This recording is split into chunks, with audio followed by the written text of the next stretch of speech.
Okay. So when you write the results and discussion, you just don't present the results of the data analysis, but you are going to discuss nganong ingani ang findings of the study. Okay? So ingani ang format sa pag-discuss sa results. You present the results of the statistical analysis here. In this case, mao ni ang results of the statistical analysis.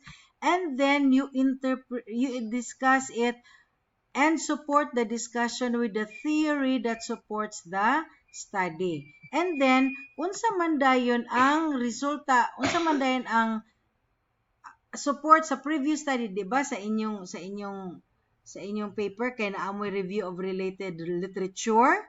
Okay?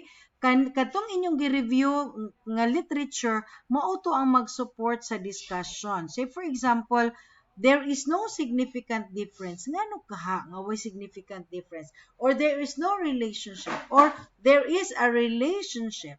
Ngano kaha? So then you will say the findings of this study is supported by contemporary literature which highlights that. So unsa tong inyong gi-review nga literature? So basically atong gi-expect nga ang kadtong mga literature nga inyong i-support diri are the same literatures that you have reviewed in your chapter 2. Is that clear?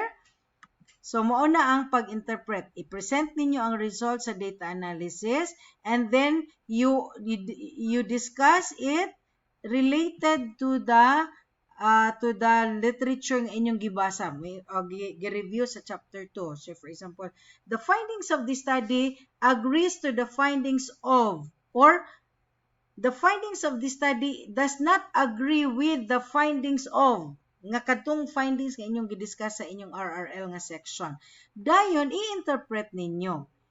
Ang pag-interpret na po dayon is related to your theory that supports the study and related to the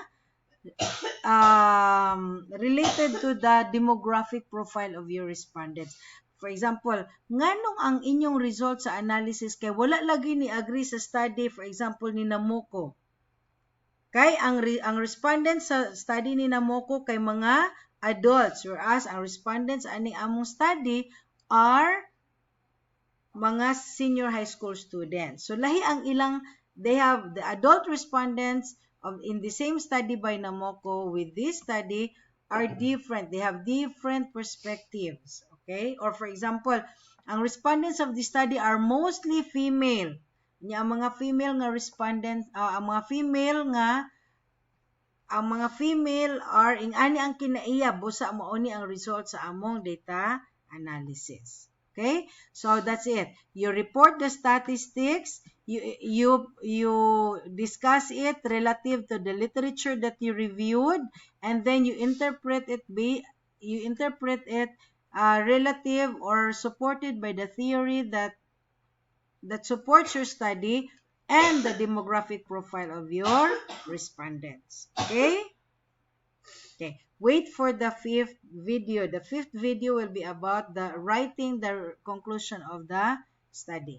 Okay? If you have any questions, just message me in RGC and then I will answer your queries. Again, when writing the results and the discussion, you present muna the results of the statistics, and then you discuss how does the findings of your study agree or disagree with the previous literature that you have reviewed, and then make an interpretation based on the theory that supports your study and based on the demographic profile of your respondents. Okay?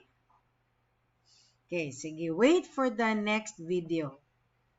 Thank you, and contact me if you have any confusions.